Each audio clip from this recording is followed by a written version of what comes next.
እነዛች እንደተተከለች ውሃ ዳር እንዳለችው በራሳችን ላይ ጫና መፍጠር የለብንም። እግዚአብሔር ሲባርክ ይባርካል። ሻሎም ቅዱሳን፣ እንዴት ናችሁ? ሰላም ናችሁ ወይ? እኔ ደህና ነኝ፣ እግዚአብሔር ይመስገን። ዛሬ ደግሞ አዲስ ነገር ወደ እናንተ ይዤ መጥቻለሁ። ያው የእግዚአብሔር ቃል ሁልጊዜ አዲስ ነው፣ ማለዳ ሁልጊዜ አዲስ ነውና ስለዚህ ዛሬም ደግሞ አዲስ ብዬ ነው የምናገረው። አዲስ ነገር ይዤ መጥቻለሁ።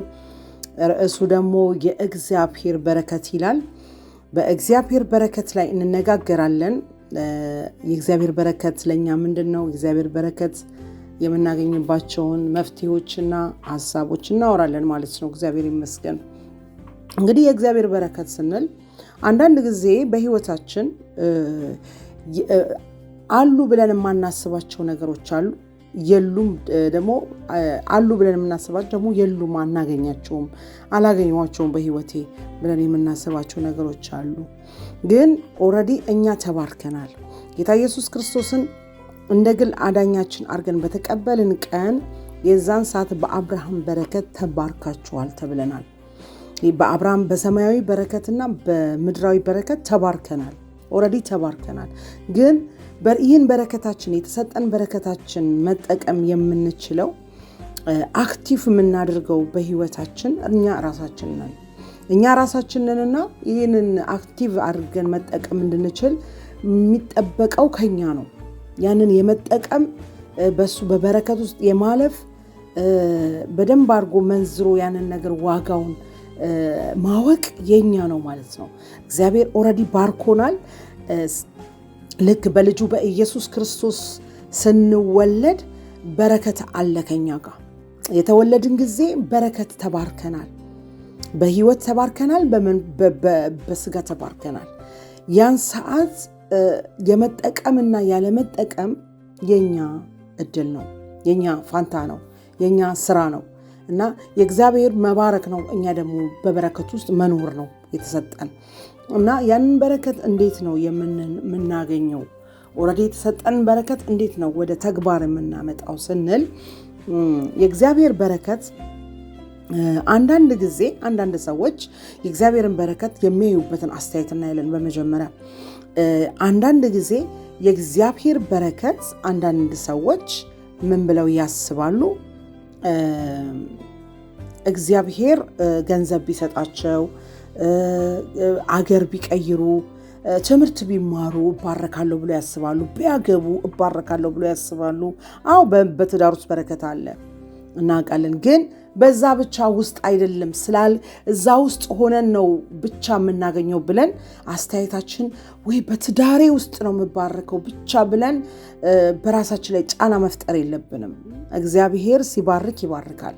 እግዚአብሔር ዴጃ ኦልሬዲ ባርኮናል፣ ተባርከናል እና ያንን በረከት ግን አክቲቭ የምናደርገው አዲስ ስፍራ በመቀየር ወይም ደግሞ አዲስ ስፍራ ሊያስቀይረን ይችላል። አንዳንዴ ስፍራ ሊያስቀይረን ይችላል። ግን አንዳንድ ሰዎች ብቻ እንደሚያስቡት ገንዘብ ባገኝ ልባረክ እችላለሁ፣ ደግሞ ትምህርት ብማር ልባረክ እችላለሁ፣ አገር ብቀይር፣ አዲስ ስፍራ ብሄድ ወይንም አገር በመቀየር ውስጥ በረከት አለ ብለው በዛ ደምደሞ የተቀመጡና ያንን ለማድረግ አሳራቸውን ስናይ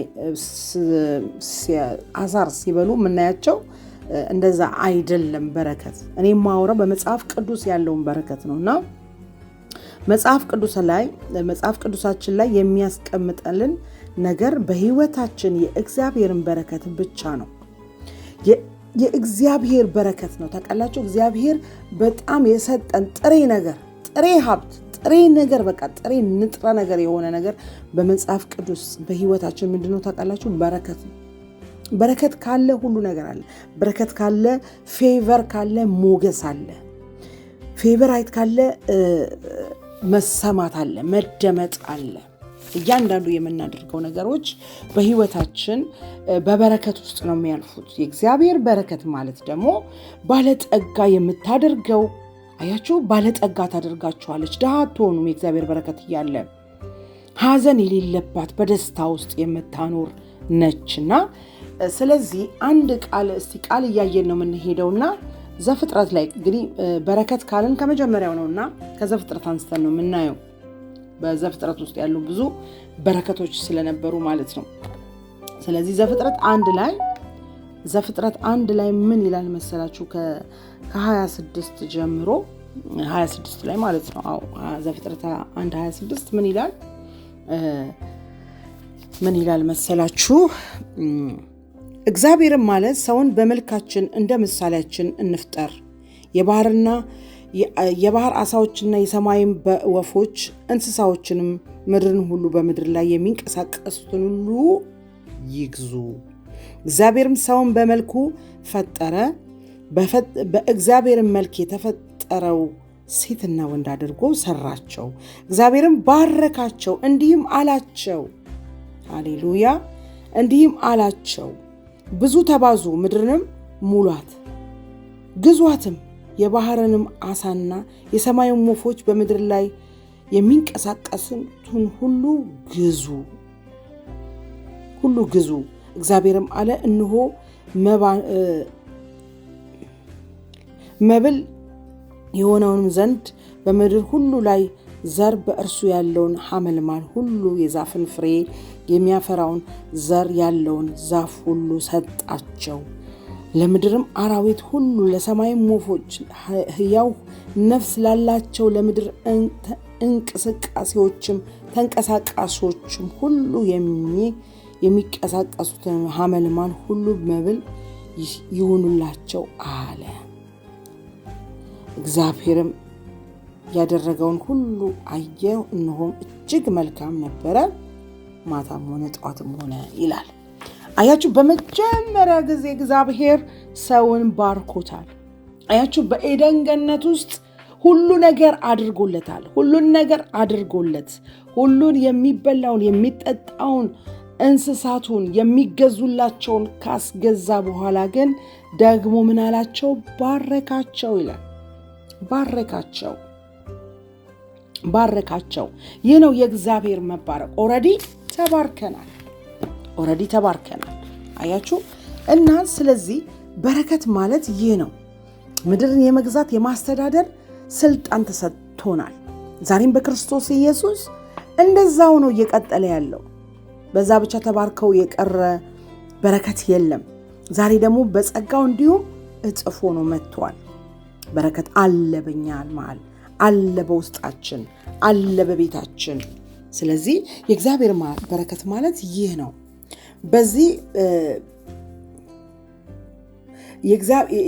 በዚህ ብርሃን ላይ የሚኖሩ ሰዎች ተአምራት ነው ያሉ። በእግዚአብሔር ብርሃን እውነተኛው በረከት የገባቸው ሰዎች ታላላቅ ነገር በሕይወታቸው ሲሆን ያያሉ። ታላላቅ በረከቶችን በእጃቸው ይቀበላሉ። ስለዚህ ሰው እንደዚህ ነው። በቃ በረከት ነው እንጂ በሚጠፋ ነገር ላይ አይደለም የተመሰረተው። በገንዘብ በተለያየ ነገር ላይ አይደለም። የኛ መሰረት በክርስቶስ በልጁ በኢየሱስ ክርስቶስ ተባርከናል። በአብርሃም በረከት ተባርከናል። አዳም እዛ ጋር ተባርኮ ነበረ። እኛ ደግሞ የሚቀጥል በረከት በክርስቶስ ተቀጥሏል ማለት ነው። የቆመ ነገር የለም።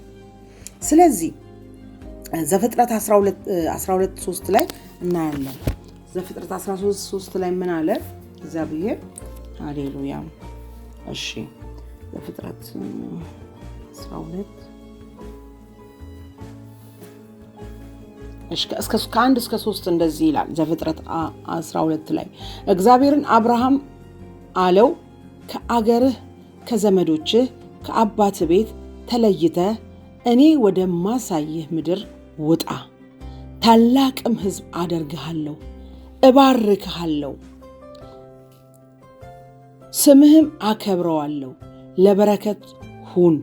የሚባርኩ እባርካለሁ፣ የሚረግሙን ረግማለሁ። ምድር ነገዶች ሁሉ በአንተ ይባረካሉ። አብርሃምም እግዚአብሔር እንደነገረው ሄደ፣ ሎጥን ከእርሱ ጋር ሄደ። አብርሃምም ለካራን በወጣ ጊዜ የ70 ዓመት ሰው ነበረ ይላል። አያችሁ፣ አሁን ምንድነው እግዚአብሔር ምን አለው? ውጣ እባርካለሁ ውጣ አለው። ከቤተሰቦቹ ከዘመዶቹ ከኖረበት ቀዬ ለቆ እንዲወጣ አዘዘው። አብርሃምም ሰማ፣ በወጣ ጊዜ ባረከው። አያችሁ። በዚህም ስለዚህ እኛ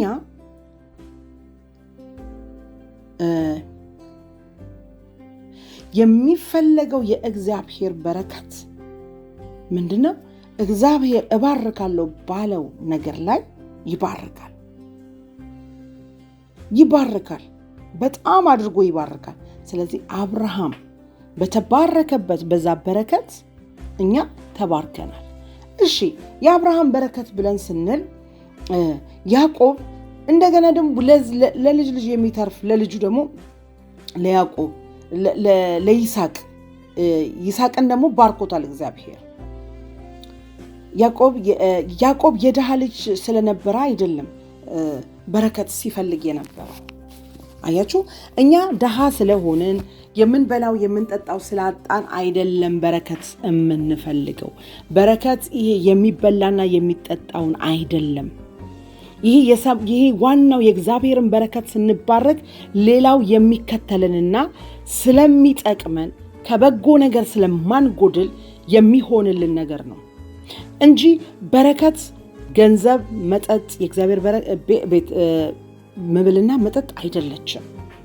የእግዚአብሔር መንግስት ይሄ አይደለም።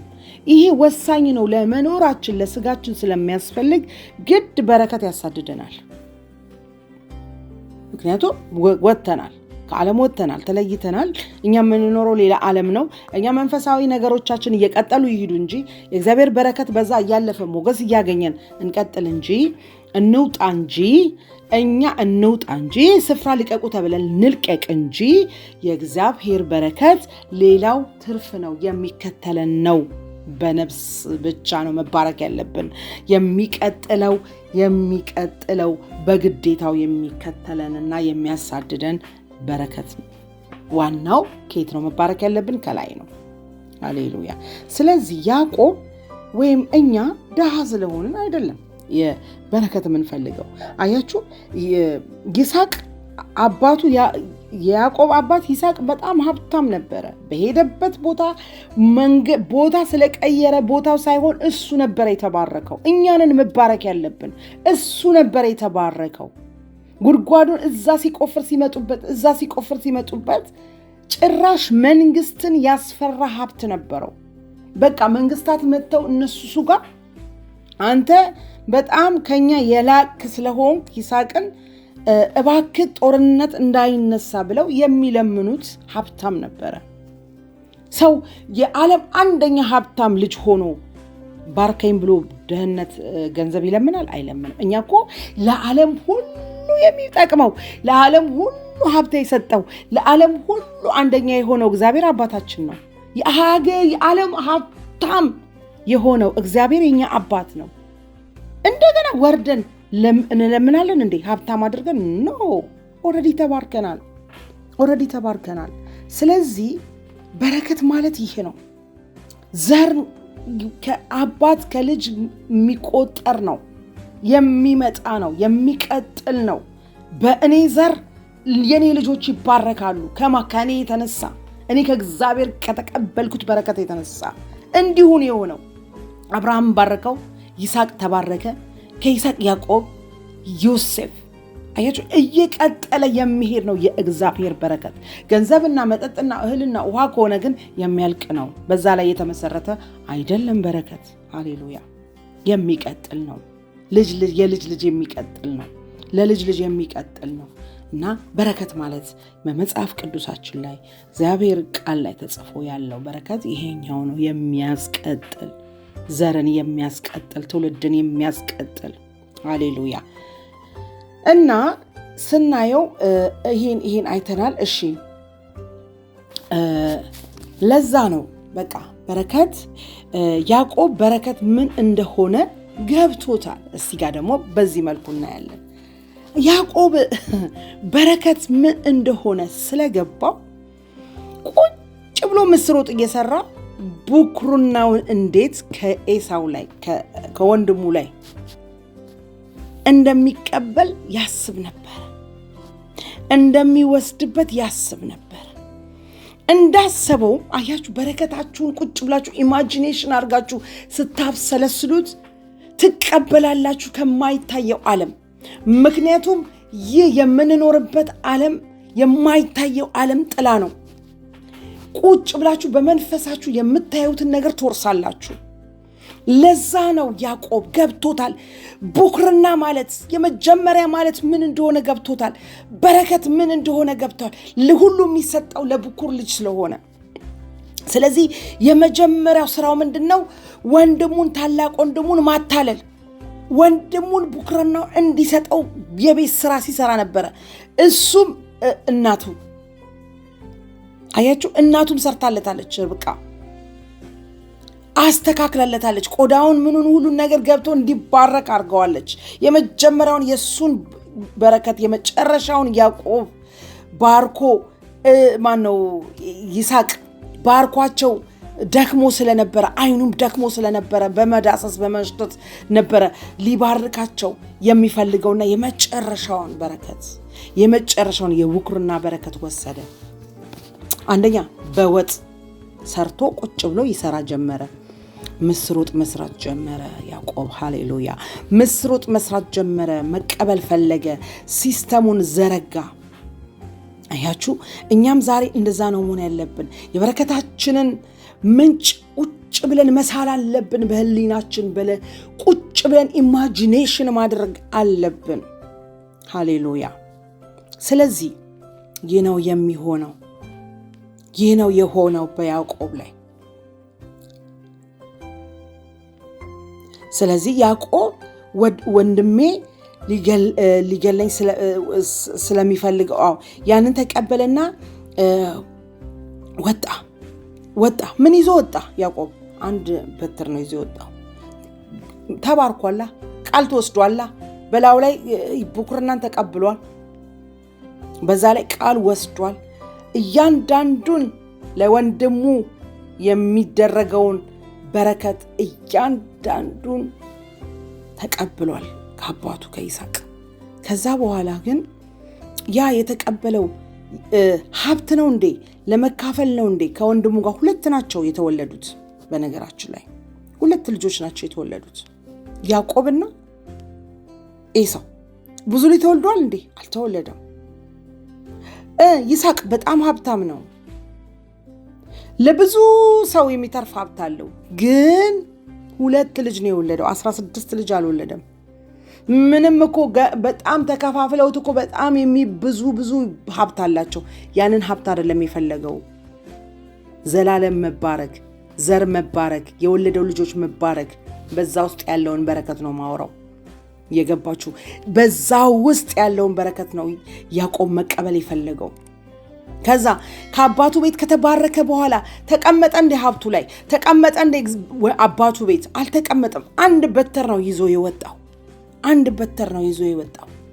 እንደገና ሲመለስ ደግሞ ወንድሙ ናፍቆት እንጂ ሀብት ናፍቆት ሀብት ሊካፈል አልመጣም ስለዚህ የእግዚአብሔር መንግስት መጠጥና የሚበላ ነገር ምናምን ብር ምናምን መኪና አይደለም ያ የሚከተል ነው ያ ስለሚያስፈልገን የምንጠቀምበት ነው ገንዘብ መጠቀሚያ ነው በቃ የምንጠቀምበት ነው ምድር ላይ እንጂ ሰው የሚባረከው በሌላ በሰማያዊ በዚህ በረከት ውስጥ ነው ግን ያዕቆብ አንድ በትር ይዞ ወጥቶ ስንት ሆኖ ነው የተመለሰው እጅ መንሻ እንኳን ያቀረበው ለወንድሙ ምን ያህሉን ነው ብዙ ገረዶች ብዙ ልጆች ብዙ ነገር ነው ይዞ የመጣው እንደውም በመጽሐፍ ቅዱስ ላይ በጣም ከአብርሃም ዘሮች ትልቁን ልጅ የወለደው ያዕቆብ ነው ብዙ ልጅ እና ከሁለት ሚስቶች ብዙ ልጅ ወልዷል እና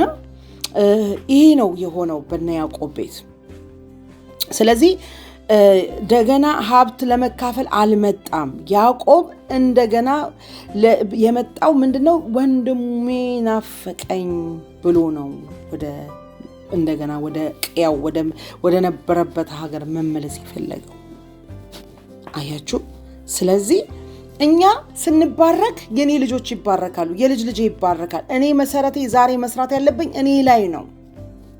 ዘሬ እንዲባረክ፣ ትውልዴ እንዲባረክ፣ በእኔ ዘመን ያለው የሚያድገው ትውልድ እንዲባረክ እኔ ዛሬ ከእግዚአብሔር እውነተኛውን በረከት መቀበል አለብኝ፣ በእምነት መቀበል አለብኝ። ሃሌሉያ። ስለዚህ ይሄ ነው የሆነው። ነገር ግን ከአብርሃም ዘር ብዙ የወለደው ያዕቆብ ነው። የሚገርማችሁ ለዛ ነው ብኩርናውን የወሰደው። ለዛ ነው በረከቱን ጭጭ ብሎ በረከት ምን እንደሆነ ገብቶታል። ያዕቆብ ብኩርና ምን ማለት እንደሆነ ገብቶታል። ስለዚህ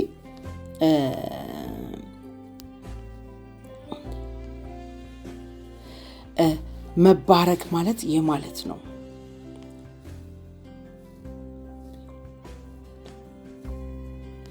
በረከት ወይንም ደግሞ በረከትን ወይንም እርግማንን የሚሰጥ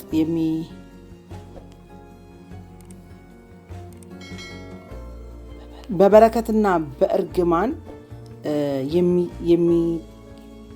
የሚሰራው ምንድነው? ቃል ነው የሚሰራው። በአፋችን የምናወጣው የበረከት ቃል ይባርከናል። በአፋችን የምናወጣው የመርገም ቃል ደግሞ ሰዎች ጥሩ አይመጣም። መርገም እናወጣለን። ስለዚህ በአፋችን በረከትም መርገምም በዛ ውስጥ አለ። በአፍ ውስጥ ነው ያለው። በምናወጣው በምንነጋገረው ነገር ውስጥ ነው ያለው እና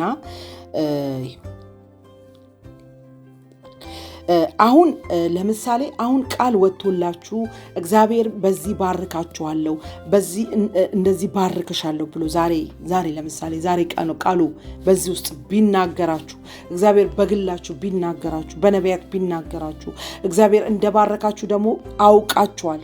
ጌታን በተቀበላችሁ ጊዜ መሰረታዊ ግን ለየት አድርጎ እግዚአብሔር ባርክሻለሁ፣ እንደዚህ አደርግሻለሁ፣ አሰፋሻለሁ፣ እንደዚህ ትሆኛለሽ ብሎ ያለሽ ቃል አሁን ባይሆን እንኳን ወደፊት ይሆናል። አሁን ስላልሆነ አልተባረኩም ማለት አይደለም። አያችሁ፣ ዘመን ጠብቆ ይደረጋል፣ ይሆናል። ዘፍጥረት 22 ላይ እናያለን። ዘፍጥረት 27 ላይ እናያለን። ዘፍጥረት 27 እናውጣና እናያለን። ዘፍጥረት 27 እስቲ ምን ይላል? ዘፍጥረት 27 ከ25 ጀምሮ ምን ይላል? እርሱም ከልጁ አንዱ እንደ ብላቴና ነፍሴን እንድትባርካት አቅርብልኝ አለው። አያችሁ፣ ያዕቆብ እንዴት አድርጎ እንደባረከው ነው የምናየው። ስናወራ የነበረው ስለ ያዕቆብና ስለ ልጁ ስለነበረ እርሱም ከልጁ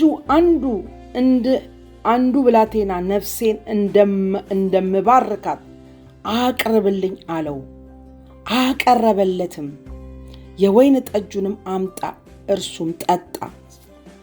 የወይን ጠጁንም አመጣ፣ እርሱም ጠጣ። አባቱም ይስሐቅ ልጄ ሆይ ወደ እኔ ቅረብ፣ ሳኦልንም አለው። ሳኦል ሆይ አለው። ሳኦል መስሎት ነው፣ ታውቃላችሁ ታሪኩን። ወደ እርሱም ቀረበ።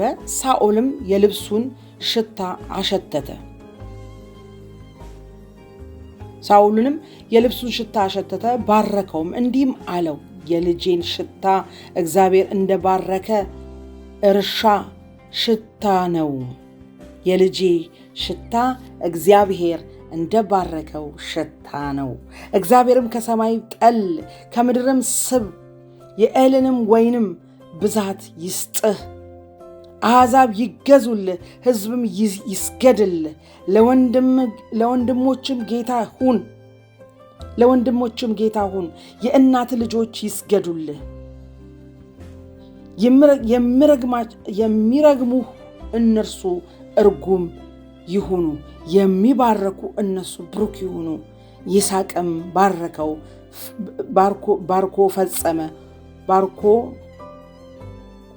ከፈጸመ በኋላ ያዕቆብ ከአባቱ ከይስሐቅ ፊት ከወጣ በኋላ ወዲያው በዚያን ጊዜ ሳኦል ከአንዱ ወጥቶ ከአድኖ ወጥቶ ገባ ይላል። ቀደም ኤሳው እያልኩ ነበር ያወራሁት፣ ይቅርታ አድርጉልኝ። ኤሳው ልክ ነኝ፣ ኤሳው እና አያችሁ ምንድነው ያደረገው? ባረከው። ቤተሰቦች የእናት ከእናት አብረው የተወለዱት ወንድሞች ይስገዱልህ፣ ይታዘዙልህ፣ መንግስታት ይታዘዙልህ። ያዕቆብ እዛ ጋር ተባርኳል። ያዕቆብ በሁሉ በነገር ሁሉ ተባርኳል። አይታችኋል። ግን ወዲያው የአባቱ ልጆች ከእናቱ ማህፀን የወጡት ሰግደውለታል እንጂ በማን ተከፈለው? በዮሴፍ። አያችሁ፣ ይሄን ነው የትውልድ መወራረስ በረከት ያልኳችሁ። በረከት ያዕቆብ አባቱ ተባረከ፣ ዮሴፍ ልክ እንደዛ ሆነበት። በሚወደው ልጅ በዮሴፍ በትንሹ እንደዛ ሆነለት። አያችሁ። ስለዚህ በረከታችን ዛሬ አልተፈጸመም ማለት አይፈጸምም ማለት አለ። በልጆቻችን በልጅ ልጄ የሚቀጥል የሚፈጸም ቃል ኪዳን በረከት ተባርኳል። አያችሁ ልክ ያዕቆብ እዛ ጋር እንደተባረከ ግን በዮሴፍ የተከፈለው ነገር አለ። መንግስታት ተገዝተውለታል ዮሴፍ። እንደገና ደግሞ የራሱ ወንድምና እህቶቹ ሰግደውለታል በወቅቱ በሰዓቱ። በዛን ሰዓት እኮ ሸጠውታል። ግን እኮ ይሄ ምን አይነት ብለው ይጠሉት ነበረ። ግን በረሃቡ ዘመን በዛን ዘመን ለወንድሞቹ ደረሰ። በዛ ላይ ደግሞ ሰገዱለት። ቀጥ ብለው ሄደው ሰገዱለት። ያንን አስታወሰ እሱ። አያችሁ ወዲያው ካልሆነ ወዲያው ማይሆን ከሆነ ዘመን ቢያስቆጥር በልጅ ልጃችን እኛ ብናልፍ በልጅ ልጆቻችን የሚቀጥል በረከት አለ ማለት ነው። ለዚህ ነው በረከት ዛሬም የሚቀጥል ነው የምንለው።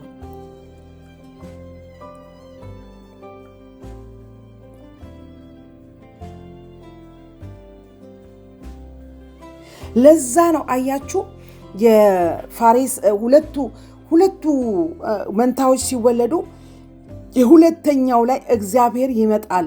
ምልክትን አደረጉለት፣ ጨርቅ አሰሩለት እና መለሱት። ግን ማን የወጣው? ፋሬስ። በህይወታችን አንዳንዴ ፋሬስ ይሆናል። ለዛ ነው ሁለቱን ቀይ ገመድ አሰሩለትና ታስታውሱ እንደሆነ ግን መለሱት። እንደገና አንደኛ እንዲወጣ ያኛው ምልክት የተደረገበት መጣ መሰላችሁ እንዴ? ፋሬስ መጣ። ፋሬስ ብለው ወጡለት። አያችሁ ለዚህ ነው ክርስቶስ ኢየሱስም ጨርቅ የታሰረበት ቀይ ጨርቅ የታሰረበት ወጣ አይደለም? ምልክት የተደረገባቸው ሰዎች እያሉ ምልክት የተደረገባቸው ሰዎች እነሱ ይባረካሉ እየተጠበቁ እናንተ ትመጣላችሁ። ከኋላ እናንተ ትመጣላችሁ። ለምን? እግዚአብሔር የባረከው እናንተ ነው። አያችሁ ኤሳው ነበረ መጀመሪያ ልጅ፣ እሱ ነበረ መባረክ። ብኩርናውን ከሸጠ ከዛም በኋላ ይሄኛውን ብልጥ ወሰደው። ገባና ሲስተም አደረጉ። አያችሁ በህይወታችሁ እናንተ ምልክት አድርገው በቃ ከሌነች እሷማ አንደኛ ነች የተባለ በቤት ውስጥ እሷ እያለች እናንተ ስትባረኩ ጉድ ፋሬስ። ሃሌሉያ። ለዚህ ነው ኢየሱስም ፊተኞች ኋለኞች፣ ኋለኞች ፊተኞች ይሆናሉ ብሎ በአዲስ ኪዳን አጽንቶልናል። ፊተኞች ኋለኞች፣ ኋለኞች ፊተኞች ይሆናሉ ይላል በአዲስ ኪዳን ላይ። ዘፍጥረት 48ን ስናይ ዘፍጥረት 48 ላይ እንሄድ። ሃሌሉያ 48:1 ምን ይላል? እንደውም ሙሉ በጣም ነው ሙሉ ነው የምናየው ቀስቀስ እያለን። ከዚያም ነገር በኋላ እንዲህ ሆነ፣ እነሆ አባት ታሟል ብለው ለዮሴፍ ነገሩት። እርሱም 2 ልጆቹን ምናሴና ኤፍሬምን ይዞ ሄደ። ለያዕቆብም እነሆ ልጁህ ዮሴፍ መጥቷል ብለው ነገሩት። እስራኤልም ተጠነካከረ፣ በአልጋውም ላይ ተቀመጠ። ያዕቆብም ዮሴፍን አለው፣ ሁሉን የሚችል አምላክ በከነዓን ምድር በሎዜ ተገልጦ ባረከኝ። በሎዛ ተገልጦ ባረከኝ። እንዲህም አለኝ፣ እነሆ ፍሬያማ አደርግሃለሁ፣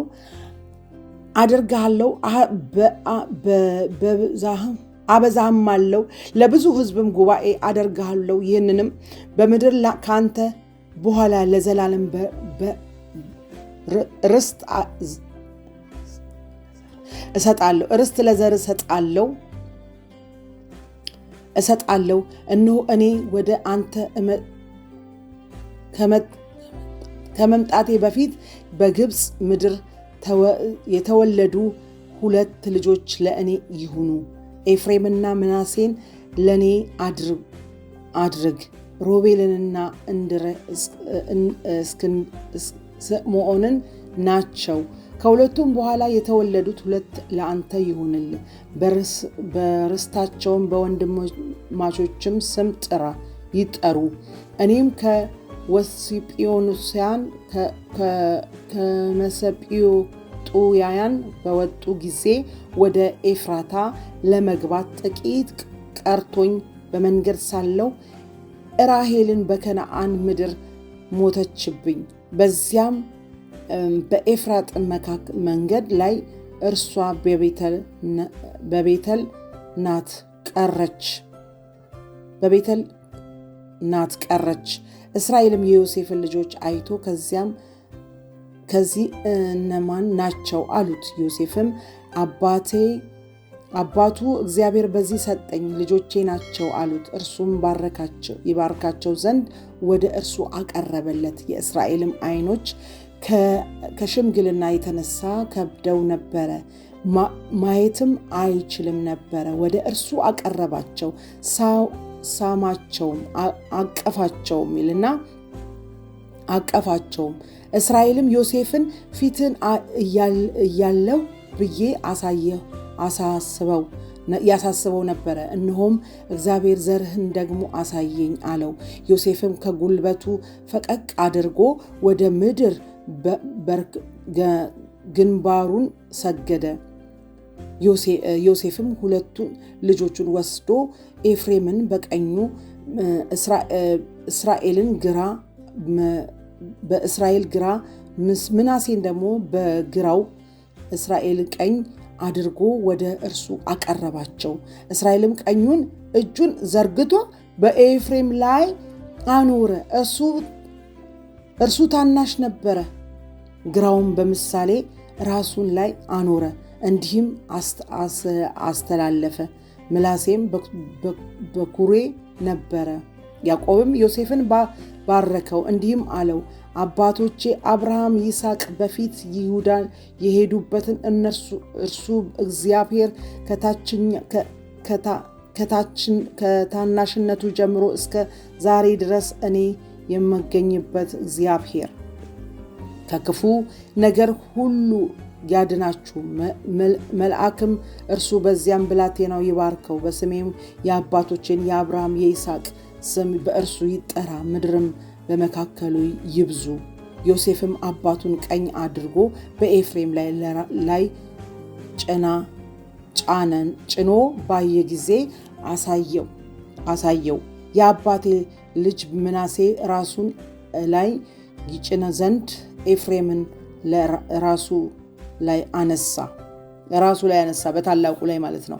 ዮሴፍን አባቴ ሆይ እንዲህ አይደለም፣ ብኩሩ ይህ ነውና ከቀኝ በራሱ ላይ አድርግ አለው። አባቱም እንቢ አለ፣ እንዲህም ሲል አውቃለሁ ልጄ ሆይ አውቃለሁ፣ ይህ ደግሞ ሕዝብ ይሆናል፣ ታላቅም ይሆናል። ነገር ግን ታናሹ ወንድሙ ከእርሱ ይበልጣል፣ ዘሩም የአሕዛብ ሙሉ ይሆናል። በዚያም ቀን እንዲሁም ብሎ ባረከው፣ በአንተ እስራኤል እንዲህ ተብሎ ይባረክ፣ እግዚአብሔር እንደ ኤፍሬምና እንደ ምናሴ ያደረገውን ፍሬውንም ከምናሴው ፊት አደረገ። እስራኤልም ዮሴፍን እነሆ እኔ እሞታለሁ፣ እግዚአብሔርም ከእናንተ ጋር ይሆናል፣ ወደ አባቶቼ ምድር ይመልሳችኋል አለው። አያችሁ፣ እዚህ ጋር ላሳያችሁ የፈለኩት በጣም የበረከት ነው። ዮሴፍ የመጨረሻውን ጊዜ አባቱ ሳይሞት ምናሴንና ኤፍሬምን ይዞ ሄዶ እንዲባረክለት ትልቁ ብኩር ልጁ እንዲባረክለት ፈለገ። ግን ያዕቆብ ግን እያየ ያለው በኤፍሬም ላይ ነው። ህዝብ ያደረገው ትልቅ ነገር እያየበት ስለነበረ አውቃለሁ ብሎ ኤፍሬምን ባረከው። አያችሁ፣ ኤፍሬምን ባረከው። አሁን ኤፍሬምን ባረከውና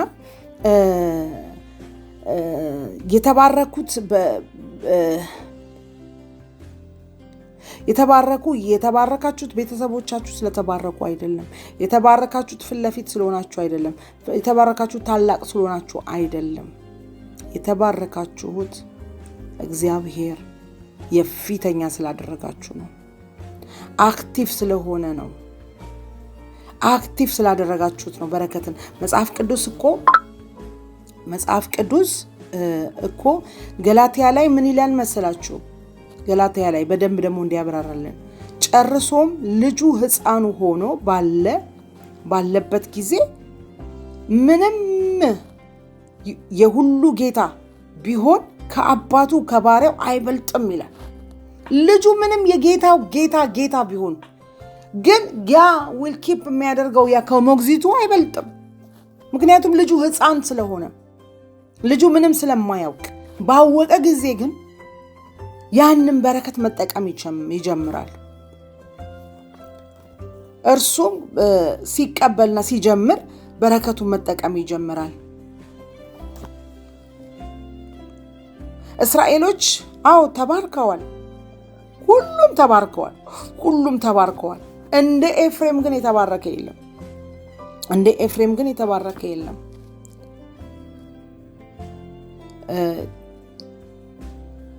ጥናት እንደሚያመለክተው መጽሐፍ ቅዱስና ጥናት እንደሚያመለክተው በሳይንስ በደንብ እንደተረጋገጠው የኤፍሬም ዘር ነው። ሳይንቲስቶቹ፣ ሀብታሞቹ፣ የቢዝነስ ሰዎቹ በጣም የኤፍሬም ዘሮች ናቸው የተባረኩት በመጽሐፍ ቅዱስ ላይ። ስለዚህ ያዕቆብ ያኔ ለይቶ ነው። ያዕቆብ ጋር ያለው በረከት በኢየሱስ ስም እምቢ ብሎ እኮ ነው። ያዕቆብ ያውቀዋል። በኢየሱስ ስም በያዕቆብ በረከት ተባረኩ። አሁን በአዲስ ኪዳን ደግሞ በዚህ ባለንበት ፊተኞች ኋለኞች እንደሚሆኑ ሃሌሉያ። ስለዚህ ነው ዛሬም ስለ ያዕቆብ ቤት ወይም ደግሞ ስለ ተለያየ መጽሐፍ ቅዱስ ላይ ስለተጻፉ ስለና አብርሃም አውርተን ብቻ ልናቆም አይደለም ማወራው። ዛሬ ስለኛ ቤት በረከት፣ ዛሬ ሕያው ስለሆነው ስለኛ በረከት፣ ስለ ራሴ በረከት፣ ስለናንተ በረከት፣ ስለሚገባን በረከት፣ ዓለም ላይ ሳለን ሁሉን መንካት፣ መልካም ነገር መጉደል ስለሌለብን ስለዛ በረከት አወራለሁ አሁን ደግሞ ሃሌሉያ። ስለዚህ ስለሚገባችሁ አይደለም፣ ነገር ግን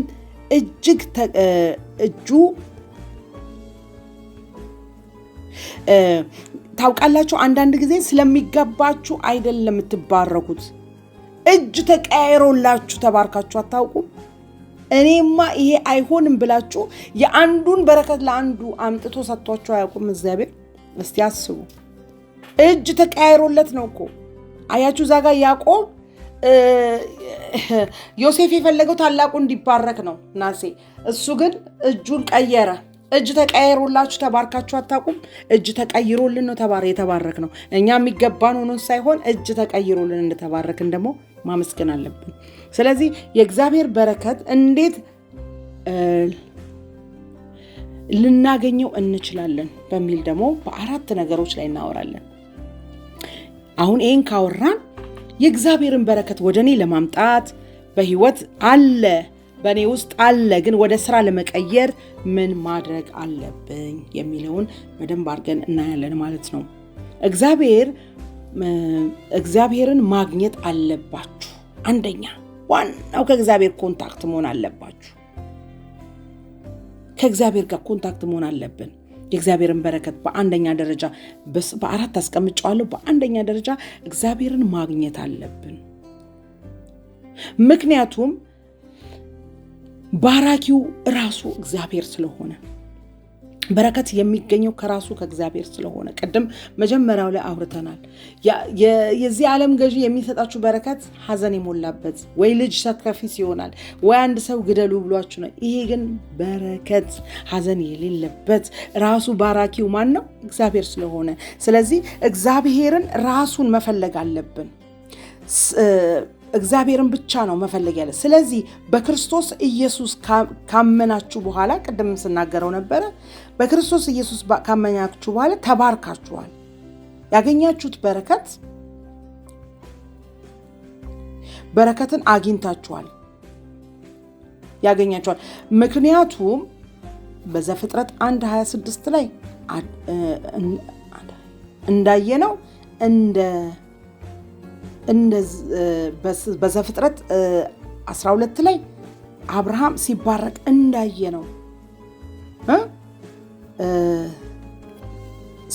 እንዳየነው እርሱ እግዚአብሔር ነው የባረካቸው። ሌላ ሰው ነው እንደዛ ጋር የባረካቸው? ራሱ እግዚአብሔር አብርሃምን ውጣ አለው፣ ባረከው።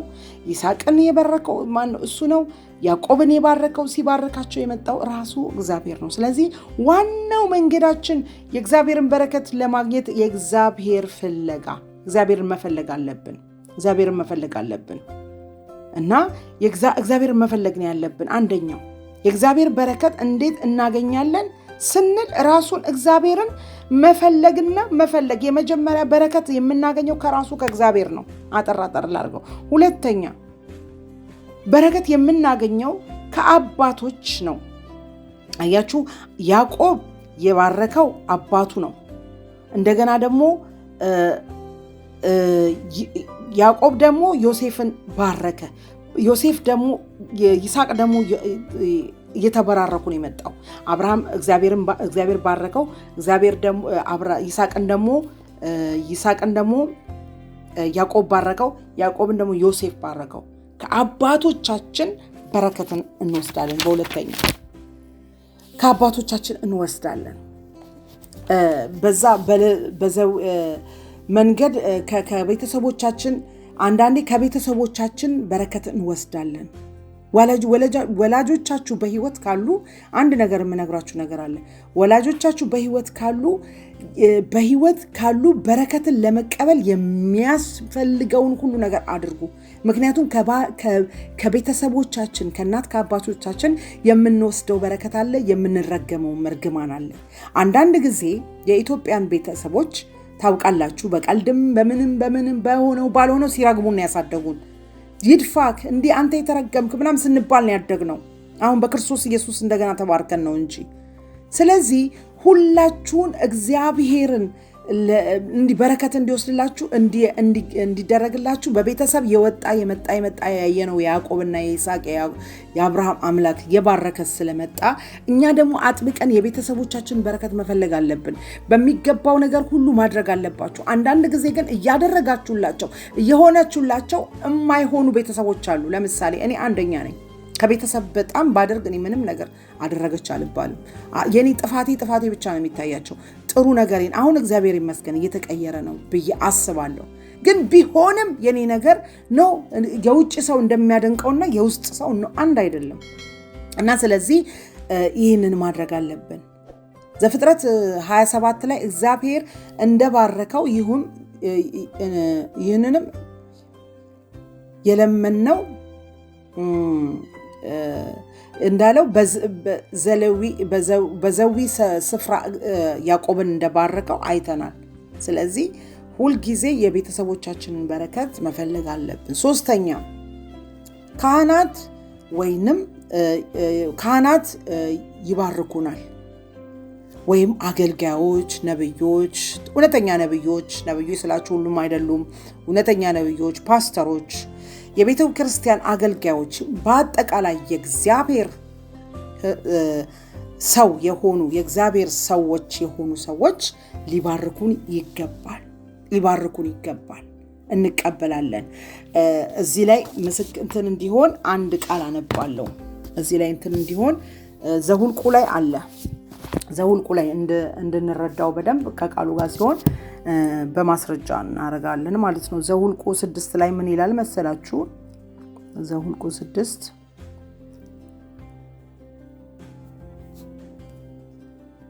ዘኍልቍ 6:22 ዘኍልቍ 6:22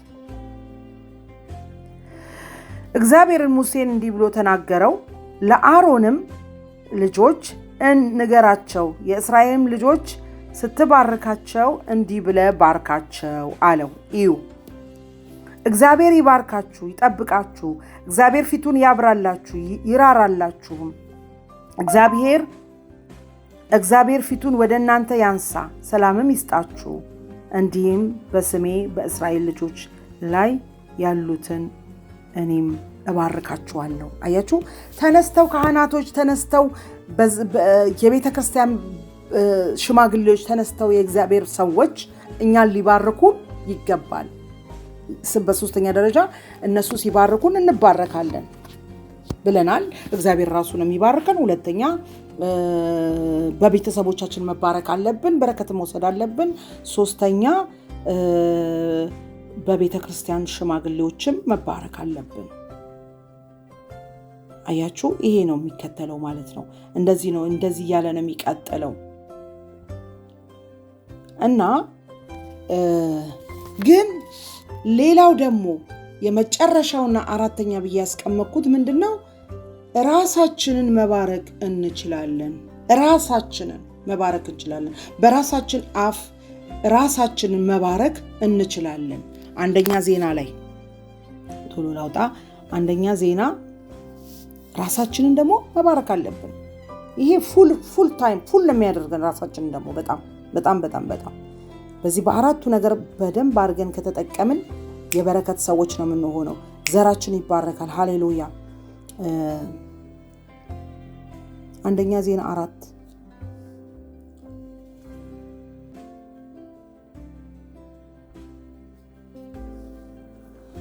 ኦኬ። አንደኛ ዜና 4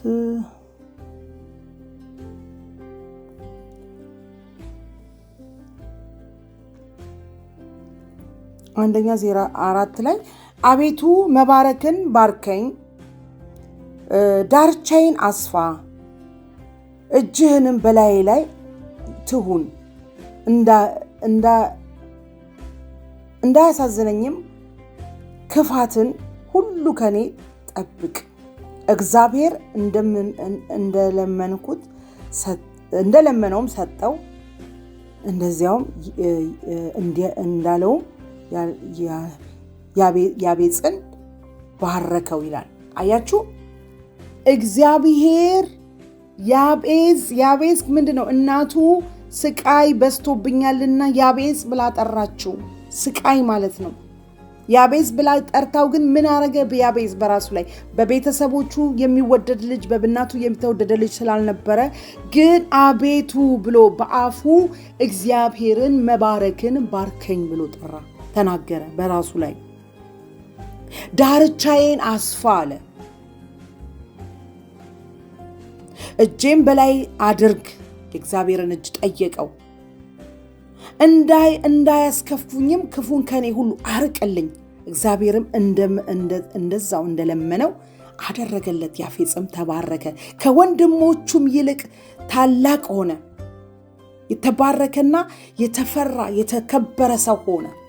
አያችሁ፣ ያቤጽ በእናቱ የተወደደ አይደለም። እናቱ ስቃይ የወለድኩት ብላ ነበረ የምታስበው። እንደዛም ስለሆነ ነው እናቱ ተናግራበታለች፣ ቃል አውጥታበታለች። ስሙንም እንደዛ ብላ ያቤጽ ብላ ጠራችሁ። አያችሁ፣ ስማችሁን እንኳን ያልቀየሩ ሰዎች ስማችሁ እከሌ ብለው የስቃይ ስም የሚያወጡላችሁ በቤተሰቦቻችሁ እንደዛ ቢሆን ግን እናንተ ግን ያንን እርግማንና ያንን የወጣባችሁን ቃል አፍረሳችሁ በራሳችሁ ላይ በረከትን መጥራት እንጂ እኔ አልረባም፣ እኔ አልጠቅምም፣ እኔ እንደዚህ ነኝ፣ እኔ እንደዛ ነኝ ማለት በኢየሱስም አይሁንባችሁ። አታውጡ ከእንደዚህ ብላችሁ ቃል ከራሳችሁ። አይ አም ብለስድ ነኝ፣ እኔ ስላለው ይሄ አካባቢ ይባረካል። እኔ እዚህ አፓርታማ ላይ ስላለው ከኔ የተነሳ አደጋ እንኳን ሲመጣ ኃይለኛ ነገር ሲመጣ እኔን ለማዳን ሲመጣ በኔ ሰበብ ሌሎቹ አደጋ ይደርስባችሁ እንደዚህ ብላችሁ እኔ የተሳፈርኩበት ታክሲ ላይ እኔ የተሳፈርኩበት ማንኛውም ትራንስፖርት ላይ እኔ ባለሁበት አካባቢ እኔ ስላለው እኔ ብለስድ ስለሆንኩኝ እኔ እግዚአብሔር የሚጠብቀኝ በክንዶቹ የሚጋርደኝ በላባዎቹ የሚሸፍነኝ ሰው ስለሆንኩ እግዚአብሔር እረኛዬ ስለሆነ ምንም ነገር ቢመጣ ከኔ የተነሳ ሌሎች ይተርፋሉ ብላችሁ ራሳችሁ ላይ ተናገሩ። ራሳችሁ ላይ ጥሩ ቃል አውጡ።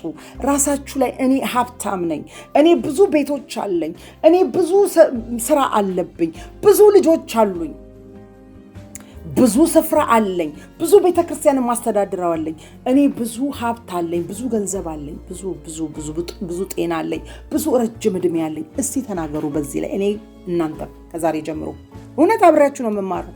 እኔ አዘጋጀዋለሁ ትምህርቱን። ከዛ በኋላ የምማረው ከናንተ ጋር ነው። እንደገና እንዳዘጋጀው ሳይሆን እንደ አዲስ ነው የእግዚአብሔር መንፈስ የሚያስተምረኝ እና ይሄ ነው በቃ ይሄ ነው የሚሆነው በህይወታችን።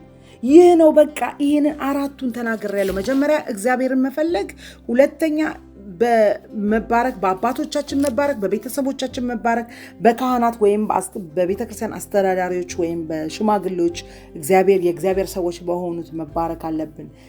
አራተኛና የመጨረሻው ግን ወሳኙ ነገር እርግማን እንኳን ቢያወጡላችሁ የምታፈርሱት ዋናው በማን ነው? በራሳችሁ አንደበት የምታወጡት በረከት። ሃሌሉያ።